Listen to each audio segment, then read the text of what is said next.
questionamento feito ao senhor Fabrício Klein, que é o que tem mais questionamento sobre o tema. Então, Vossa Senhoria pode ficar à vontade, de maneira sucinta, a responder o nosso relator. Está ótimo. Muito obrigado, presidente. Eu vou iniciar fazendo uma convergência entre as perguntas do deputado Lucas Virgílio e a primeira pergunta do relator, porque há um diálogo muito grande entre elas, e vou ser extremamente sucinto e objetivo, ficando à disposição tanto nas respostas escritas, quanto posteriormente para sanar alguma outra dúvida pontual, né? Então, eu queria iniciar me desculpando com o deputado Lucas Virgílio, que eu acredito que eu não tenha sido claro o suficiente ali na conclusão da exposição, que as premissas, deputado, para que cooperativas possam oferecer a atividade de seguro, para nós, são que haja regulação.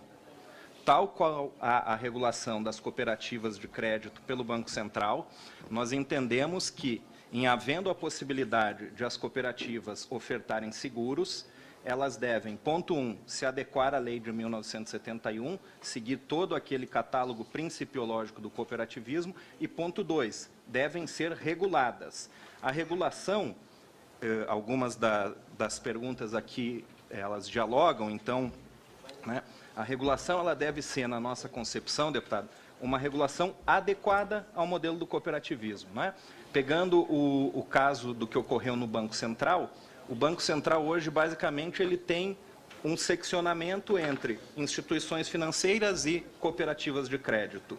Algo nesse sentido, seja pela SUSEP, seja utilizando essa expertise do Banco Central, num diálogo interinstitucional, para nós é premissa da atividade, não é? Seguro envolve riscos sistêmicos. Como envolve riscos sistêmicos, demanda regulação. Regulação são ajustes finos no mercado. Então, o primeiro ponto é o ponto normativo de se permitir a atividade. Depois de permitida a atividade, se fazem os ajustes finos para evitar as falhas de mercado e para dar segurança a todos os envolvidos. Então, feito esse corte epistemológico, uma pergunta também aqui em diálogo, pergunta do deputado Lucas Virgílio e do deputado relator Vinícius Carvalho. A questão do registro das cooperativas, não é? Esse artigo 17 da Lei de 71, deputado, ele não foi recepcionado pela Constituição. Quando ele fala em autorização de funcionamento, é porque no modelo anterior, a Constituição de 88 exigia a necessidade de uma autorização de funcionamento. A Constituição de 88, no artigo 5º, permitiu a liberdade de associação e também das cooperativas. Então, nós não temos nenhum caso de que não foi registrado, mas houve algumas cooperativas de seguros de nível global que, ao ingressarem no mercado brasileiro, solicitaram à SUSEP manter a sua forma jurídica de cooperativas e isso foi negado. Então, existem esses precedentes, embora uma interpretação sistemática autorize a conclusão de que, mesmo no atual contexto normativo, as cooperativas estariam autorizadas a ofertar a atividade de seguros, né? Qual seja, o artigo 24, ele no caput autoriza por sociedades anônimas ou cooperativas a atividade de seguro. Depois, no parágrafo único, ele restringe as cooperativas de seguros agrícolas, saúde e de acidentes de trabalho. Todavia, o decreto é de 66 e a legislação especial, que não tem essa restrição, é de 71.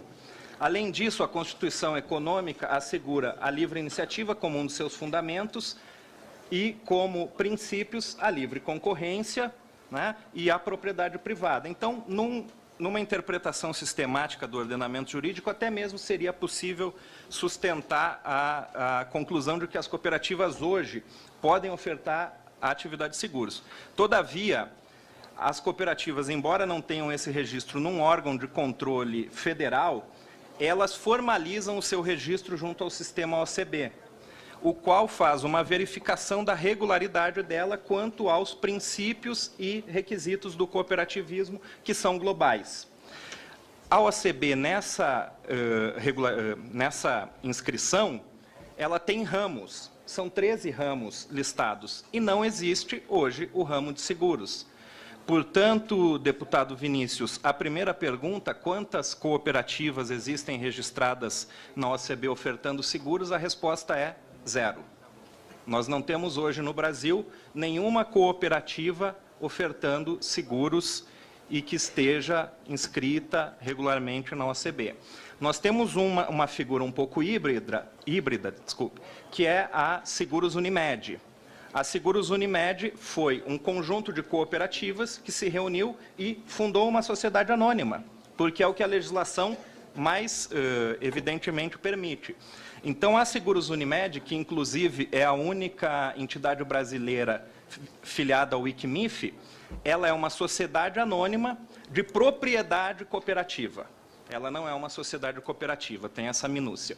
Aí um outro detalhe também muito significativo que eu queria pontuar no início, para facilitar as demais perguntas a serem mais sucintas, é que nós não temos no Brasil essa figura do mútuo, né? O mútuo, para nós, no nosso ordenamento, hoje são cooperativas de primeiro grau. E as cooperativas de segundo grau seria o que, em nível global, se denomina cooperativas de seguros, né? A própria entidade de regulação, em nível global, no seu trabalho agora do mês de setembro, ela coloca, não existe uma definição global do que seja mútuo, não é? No caso brasileiro, nós temos a definição legal. Então, nós temos que nos pautar pela definição legal que leva a essa conclusão, então, falando um pouco aqui da pergunta 2, a questão da forma jurídica, né, que as cooperativas de primeiro grau seriam, o que em nível global são os mútuos, e as cooperativas de segundo grau seriam o que em nível global é denominado cooperativas. Pergunta número 2 do deputado relator sobre a forma jurídica que comercializam seguros, né? Então, assim, deputado, no cooperativismo não existe a comercialização. A cooperativa, como ela vai concretizar os objetivos dos seus integrantes, que são ao mesmo tempo donos e usuários, ela concretiza isso através do chamado ato cooperativo, que é um ato que também tem disciplina legal no artigo 79 da Lei 5.764. Então, o ato cooperativo não é uma operação de comércio, ela faz uma operação que não é a comercialização do seguro, né? Até por todo aquele arcabouço que faz com que o cooperado ele seja um integrante e seja alguém que vota e decide nas deliberações estruturantes da sociedade, não é? Sobre as vantagens de se adotar o modelo cooperativismo, eu pretendo até ser muito econômico, porque me parece que o deputado Jorge Hilton falou bastante sobre essas vantagens, mas o que ficou muito evidente do cenário global na conferência que nós tivemos a oportunidade de acompanhar foi: cooperativas de seguro diminuem os custos de transação. Isso foi mencionado pela representante da OCDE no evento e também por um parlamentar inglês numa visita ao parlamento. Segundo, as cooperativas permitem a inclusão. Aquele slide que demonstra que pessoas com menor renda muitas vezes estão excluídas do mercado hoje estruturado, então elas permitem a inclusão no mercado. Terceiro, foi mencionado, salvo engano, por uma pessoa também da OCDE. Elas evitam a captura do agente regulador.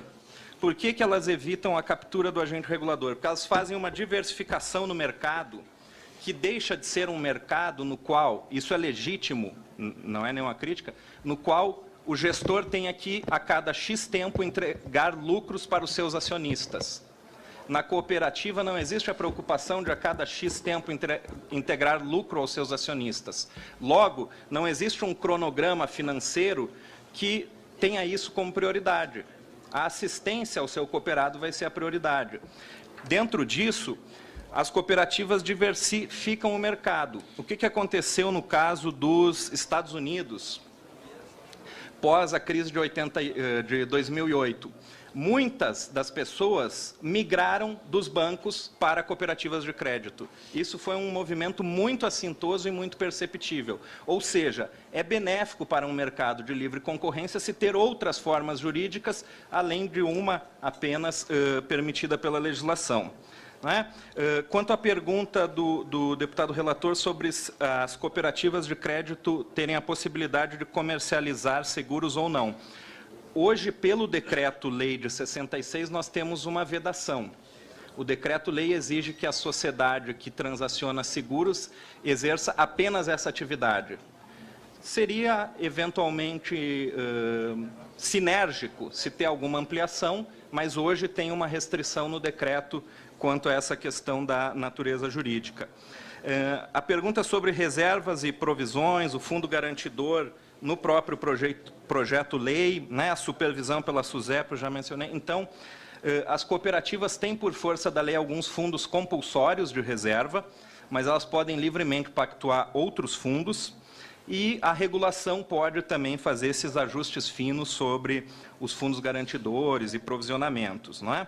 E, por último, a questão relativa à incidência ou não do Código de Defesa do Consumidor. Aqui nós temos uma situação muito particular. Como o cooperado é, ao mesmo tempo, dono e usuário da cooperativa, ele delibera sobre os rumos da cooperativa. Ele, inclusive, decide quem é a diretoria, não é? Vota como vão se destinar as eventuais sobras. Então, não existe a assimetria de informações que é a base do Código de Defesa do Consumidor. Não existe também a vulnerabilidade à hipossuficiência, porque ele é um partícipe dessa gestão. Ele tem acesso aos livros contábeis, aos registros. Então, por conta dessa conjuntura específica, o cooperado não é considerado um consumidor. Ele vai ser um sócio, um integrante da cooperativa.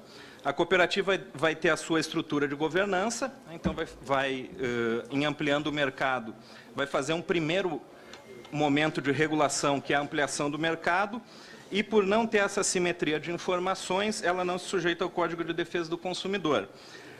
Além disso, o alicerce dela é a confiança. Cooperação é desejável socialmente. Quanto mais cooperação houver, mais desenvolvida e mais evoluída será uma sociedade. Todavia, nem sempre a nossa estrutura normativa dá os incentivos corretos para a regulação. Então, o incentivo à regulação que pode advir do PL pode nos ocasionar um cenário de maior pujança e inclusão e externalidades e diminuição do custo de transações, empregando-se a forma jurídica sociedades cooperativas para ampliar a oferta do mercado de seguros.